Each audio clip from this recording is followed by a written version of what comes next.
What is up, YouTube rock and roll? It's Ben back here with KCT. We're going to talk more about guns. Big surprise, lots of gun content coming all the time.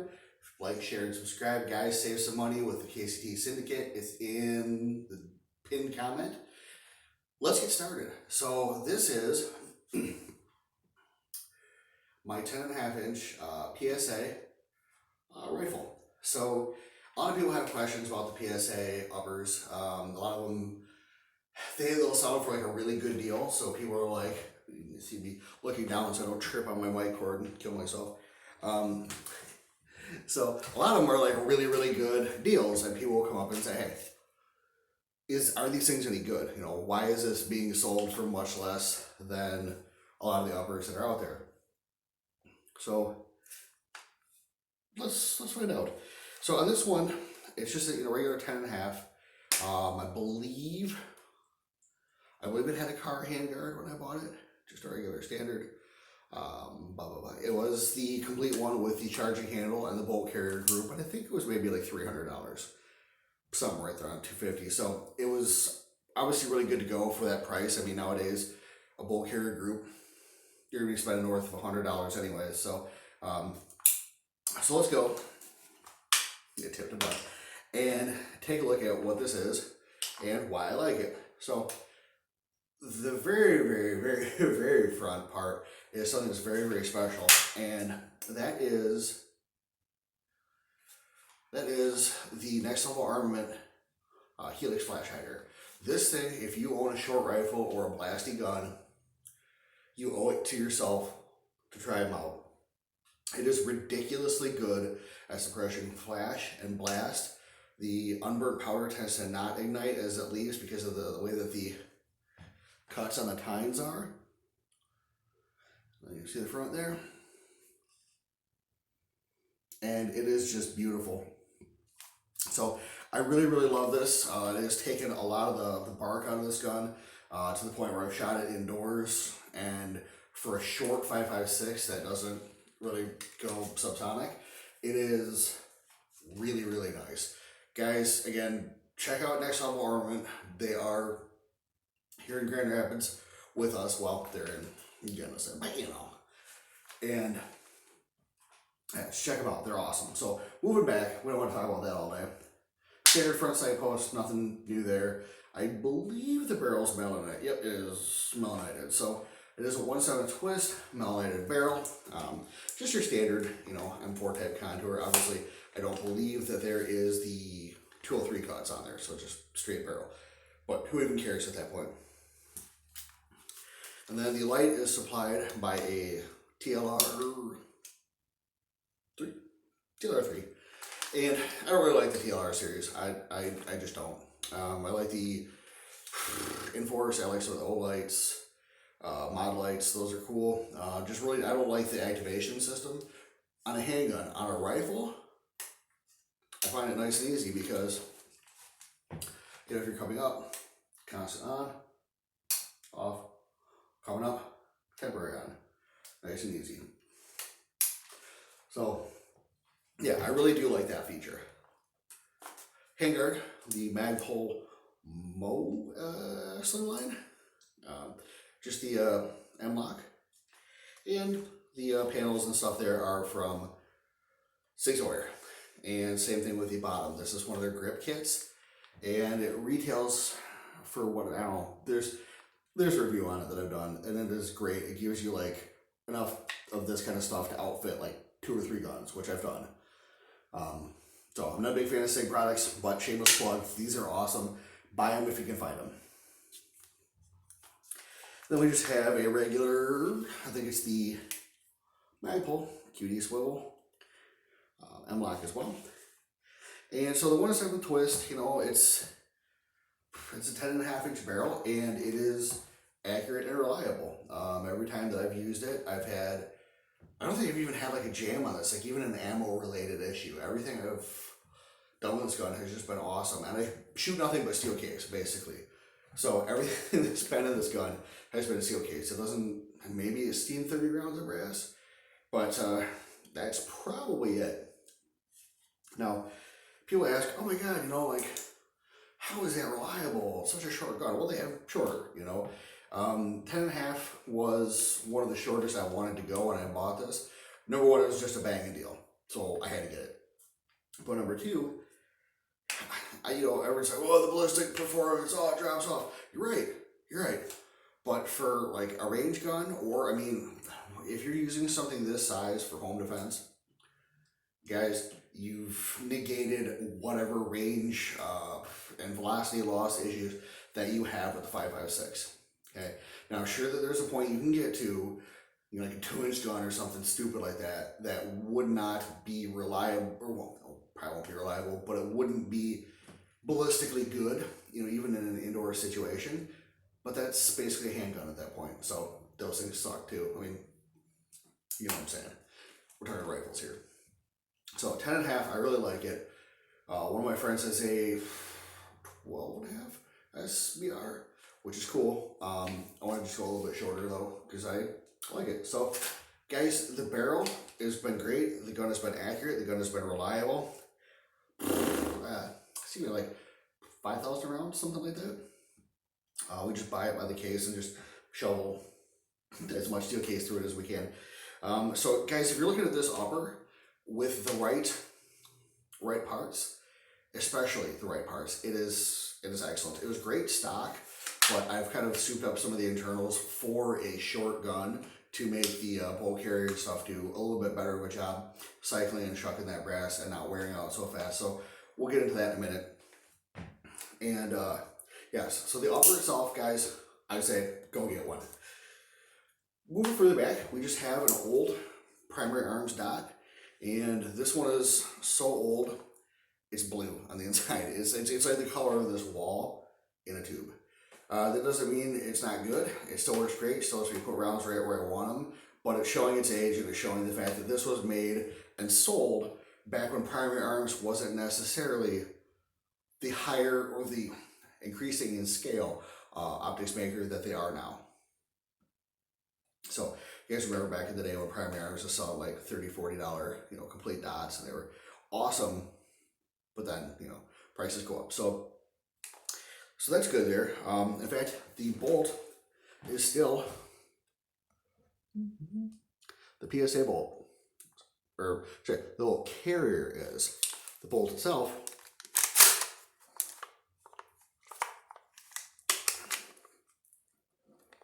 turn this here. I know what I'm doing.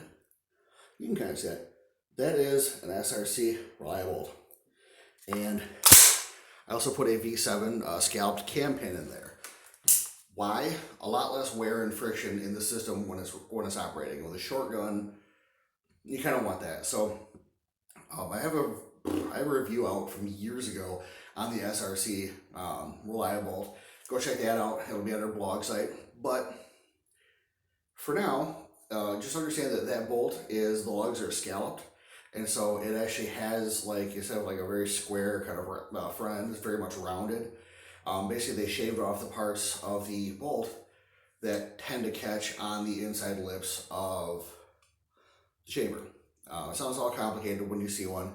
It's great. It's easy to understand. So that helps with cycling, unlocking, and locking up reliably. Then the V7 cam pin almost looks like a little butterfly, and it reduces the amount of pin that's actually contacting the interior surface, basically right here, of the gun. So with less contact, there's less wear, less parts wear obviously is great, less friction is awesome too. So that was one of my go-to things to make sure that I had a good, reliable short rifle. Now I do go shorter than this a little bit. I have a V7 barreled 6.5-inch 300 blackout upper. That thing slays. That is awesome.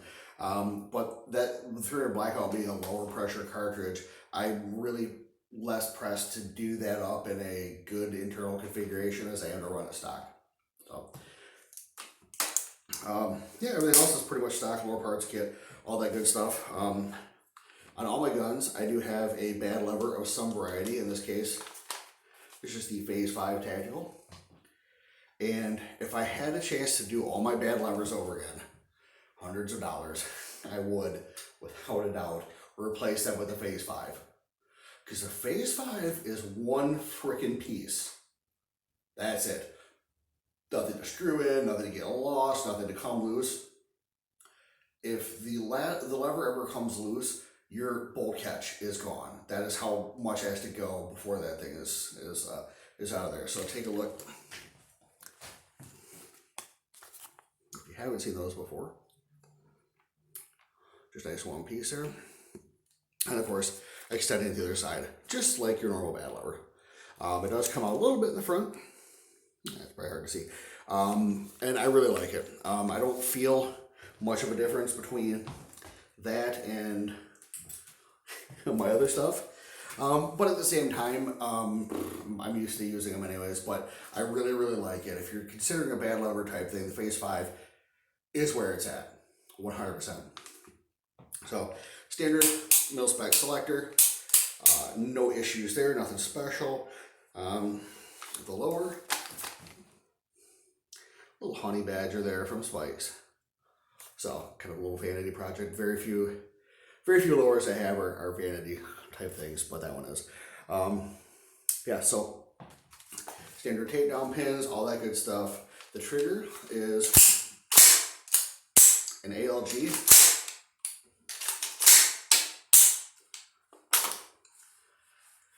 And that's the ALG ACT, the Advanced Combat Trigger.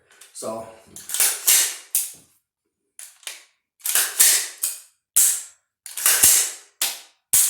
nice and crisp, very, very short travel. As you can see, when we go ahead, gas it up, there's no travel, okay? Very, very minimal move to the rear. Go ahead and let our finger off of there. So it doesn't move at all. So ALG, obviously, Geisley is their parent company. They make banging triggers. I do like the Hyperfire enhanced duty trigger a little bit more, but for the money, this isn't bad. And if you don't like a stock mil-spec trigger, try this one out. Yeah, and then we have the MFT, little adjustable grip there with the inserts on the front and back. That's on pretty much all my guns at this point in various configurations. I rarely use the finger grooves version, but with this short gun, it just feels good. So that's that for me. Standard Embus charging handle is the awesome. I know I have the shirt on. Yeah, I paid for it. Warhammer by Break Arms. This thing, and it's going to have its own review, is amazing. Not to sound like a complete brand whore or not, but it works. It's awesome, and it's really freaking light. It's less than an ounce. As you can see, it's scalloped and skeletonized. It is extremely light. And although it looks huge on the stock, it actually doesn't seem that big on the gun. But guys, if you want to skip the review and get in line now, I know that they run out of these things all the time, get one. Just get it. If you need an ambi charging handle, if you don't need an ambi charging handle, get one. I don't think you'll be disappointed. So, maple trigger guard, it's boring. Stock tube is the SBA 3, whatever that comes with it, with the SBA 3, regular stock, and then it is the V7 end plate and castle nut, which is all chewed up because that castle nut has been installed on like 8 guns. Because when V7 first came out, that was one of the few products that they had right off the bat, and we were able to review. So we have a great working relationship with V7 Weapon Systems. Again, they're also in the syndicate. Check that out. Save some money, get some free stuff every time you order, including gun parts, depending on the size of your order. So now that that's out of the way, yeah. I do like their stuff. It's very, very lightweight, very, very strong. You can feel the quality in every product, really. Joel Allen, the owner, was one of the lead barrel techs for Noveski prior to John's death, and then started his own company. So, yeah, definitely check those guys out. So internally, just a regular buffer spring, nothing special there, no different weights. People will say, oh God, if I buy a short rifle, would I have to change my buffer, my weights? No, generally. No, this thing has run stock pretty much the whole time. Again, I did change out those bolt carrier components because I have them, and if there's a gun that needs it, it's probably a short one. So went ahead and got those installed. So after all this time, again, the bolt carrier stock, what do I think about it? I think you should get one. I really think you should get one. It's a value at pretty much whatever price they sell it at. Again, you know, mine's kind of done up. I've seen them too with like rails, and they'll sell that. But you can get the base one, which is like a car handguard or maybe a Mo, $300 maybe. I mean, political climate and everything's going up. But if you see one and it's on sale and you have the money and you want a short gun, definitely go and pick that up. Now, guys, if you know this, then you know this. So this is not for you. But for people that are just watching, because I've seen people go, oh God, you know, I saw a guy on the internet and he just bought, and now I have. I went to the range one time with two guys that had really, really short ARs. And I asked them, you know, how they built them, and, you know, did they go the pistol route or did they SBR them? You know, how long did that process take? We were waiting for another one for our company. So they said, oh no, we built them ourselves. We don't need to SBR them. So they weren't registered as pistols in Michigan. They weren't SBR'd. They just built short barreled rifles and went to the range. That's when I packed up my stuff, because I don't care about being with those people. Remember that this is a pistol. So get your pistol brace on there. But yeah, if you're just watching this and you're thinking, oh God, I'm gonna go throw that on my lower, my Colt, 16-inch, please don't. Please don't. Or do and don't send pictures of it. I don't want to see it. But yeah, the gun has been absolutely reliable, absolutely flawless. One of my favorite guns, and this probably will become my trunk gun at some point when I do another lower for my 300 blackout upper, because right now this is a host to two different uppers, and I don't want to be in a position where, you know, the one lower for both uppers is, you know, in my car somewhere and I don't have it for around the house. So, but yeah, I've never had a hiccup with this thing. I mean, I have really, really nice full-size rifles I've had more chokes with than this. And again, like 10 years ago, you wouldn't see something like this and have it run reliably, because the gas ports and all that stuff that they work on now, that wasn't really like a known thing, and I don't know why, but you know, I'm looking at like Model 1 sales like 10 years ago, 15 years ago, whatever, and they're, you know, like, oh God, you know, like this has, you know, issues, whatever, but people like it, you know, and it's like, well, what's your problem? Oh, the gas port is too close to the muzzle, no dwell time. Open your gas port up. No. So yeah, this thing, I mean, despite, I mean, having like maybe an inch or two of dwell time, never misses a beat. They must have opened that gas port nice and wide, but it does not, it's not an aggressive, it doesn't blow back in your face. You don't feel like the gun is overgassed. They did it right with these things. Really, really did. So guys, I know a lot of people have questions about these things because, again, they go on sale, especially around the holidays. Especially, you know, with political stuff that's going on right now, they'll do a gun blowout, whatever. If you see one and you want one, buy one. I've not heard anybody come back and say, oh, this thing sucks. It's good. It's really good. Get one. That's my verdict on it. Go ahead and do it, guys. Guys, thanks for sticking with me here. I'll like, share, and subscribe. Help the channel grow. And yeah, with all the stuff in the pinned comment, follow it. Check us out on Instagram. I'm rambling. It's almost 20 minutes. Guys, have a great rest of your day. Stay safe. Love it.